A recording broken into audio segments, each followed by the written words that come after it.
Hi, it's Hannah-Mei here, and I'm here with my friend Ace. We're going to be doing a series of frequently asked questions for adoptees that we often asked as Chinese and Filipino adoptees. Okay. Yes, hi, I'm Ace. Nice to meet you. So Ace, where are you adopted from? I'm adopted from the Philippines, and I was adopted when I was 17 months old. Ah, that was my next question. Yes. Sorry, I read the question already. So what was it like growing up as an adoptee in Sweden? I grew up in a very small town/village. I was one of the only non-white people, let's say. So it kind of, sometimes it was a struggle. Okay. Say. Did you know a lot of other adoptees, or were you part of any other adoptee groups when you were growing up? So actually the neighbor in neighboring family, they had adopted 2 kids from Vietnam. Mm-hmm. But the thing is, we never really discussed being adopted. Okay. Have you been back to your birth country since you were adopted? Yeah, so actually I went back earlier this summer for my 30th birthday. I went back because I kind of wanted to do a full circle kind of thing. So for my birthday, I went to the city I was born. I was there, and I also saw the hospital where I was born. Okay, cool. So where were you adopted from? So I was adopted from China, a province called Guangdong Province in the south near Hong Kong, at the age of 9 months. Oh, that was my follow-up question. I think so. Yeah, yeah, it was. Actually, what was it like growing up as an adoptee? So I think similar to you, it was different because I grew up in a very white area and there wasn't a lot of diversity, even though I lived near London. It wasn't the most diverse area, and in my school I was, one of few who were of an ethnic minority background. So yeah, it was interesting. I definitely think the growing up in a not so diverse area led to me kind of wanting to move to the big city, the big smoke, just to kind of be around more people that were like me and so on. So yeah. So were you part of any adoptee groups or organization growing up? Yeah, so when I was younger, I was part of, and still am, part of Catch All, which stands for Children Adopted from China. So originally it was for only Chinese adoptees, and now it's expanded to all inter-country adoptees. Yeah, that was really great because we used to have events with families, and now it's also events for adoptees only, as well as families or family members and relatives and partners.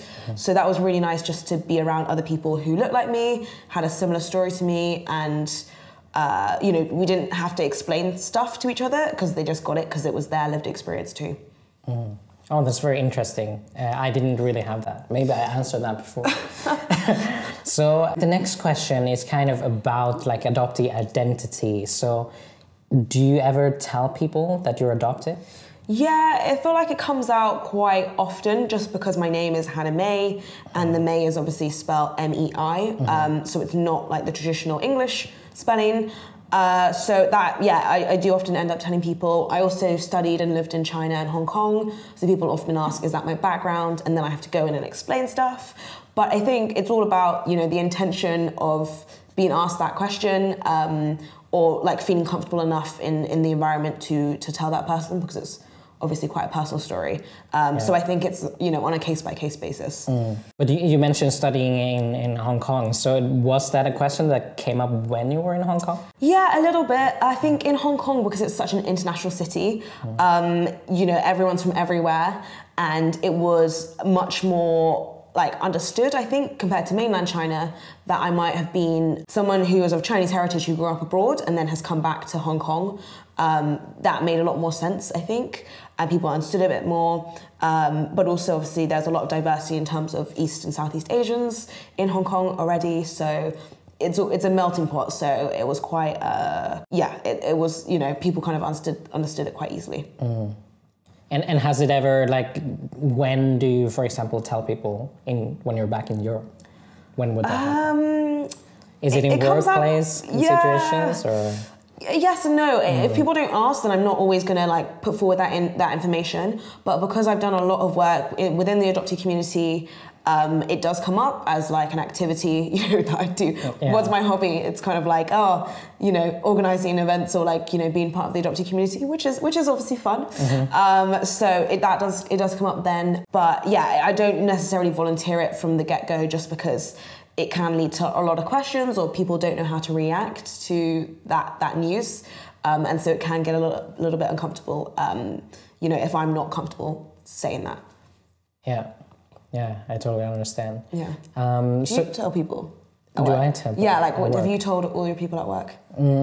At my current job, yes, I do tell people because right now I work at a Taiwanese company, so it's kind of saying we're Asian. It's a point of, what's it called? Like it's something that brings us together. I see. Interesting. Yeah. So you mentioned that you studied in Hong Kong and went to China as well. Is that the first time you went back, or have you been back before? So I went back in 2007 when I was about 11 years old. To go back and do like, it's called a homecoming tour or trip.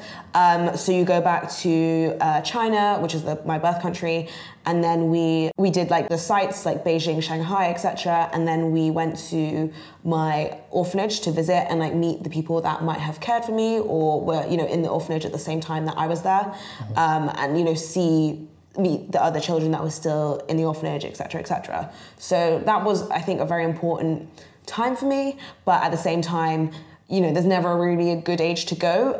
It did feel like I was a bit too young to go, but then also at the same time, it probably was good to get it out of the way with and you know, realize, you know, these are my origins and so on.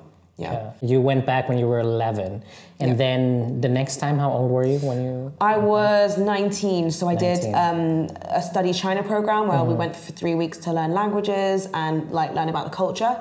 So that was really, really fun. And obviously I was learning Chinese at the time, so it meant that I could kind of blend in a little bit more this time, and I knew a bit more about the country and the language, etc. So I felt like I had a more authentic experience than some of my peers who really obviously stood out from the crowd as they were, you know, ginger or etc. or really tall. So yeah.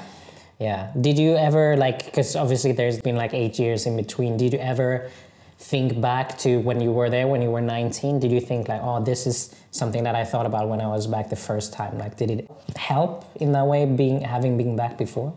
That's a really good question. I think, yes, it did, because there was some things, you know, when I went back at 11, it wasn't such a scary place because, you know, you have youthful innocence and so on. So you're kind of like, yeah, this is cool. And you don't really think so much about the consequences or the impact.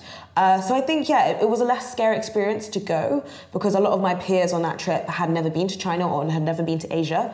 So it definitely helped prep me for that. But also at the same time, I think 11, you're so young, you don't really remember stuff. Like I wasn't obviously involved in the organization of the trip back in 2007. So yeah, I think it definitely helped me, like, you know, in terms of it not being a scary country or a scary trip or a big trip because I had been there before.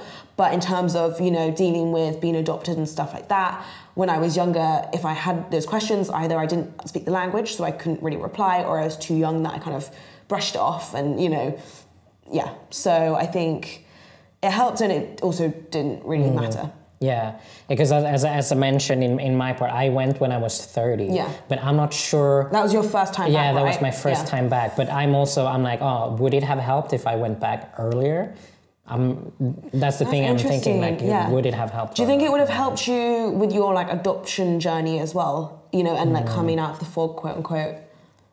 Yeah, it probably would have. But in terms of going back, I'm not sure, because maybe I would have been too young to kind of remember like, oh, this is the customs or whatever, this is what I need to do, because I think if let's say I was 15 and then I go back 15 years later, then the country is probably very different. But for you it was very similar, or do you even remember if it was? I honestly think I was too young to really process a lot of the emotions that were going through my head. When I went to the orphanage, I remember thinking, oh, I should feel emotional now, like I should maybe cry. But I mean, I didn't really cry that much as a child anyway, so maybe it would have been even weirder if I had. But I remember thinking, like, I should feel something age 11, and then not really feeling much, because I think it was just too much to process, coming back and being like, yeah, there we go. Yeah.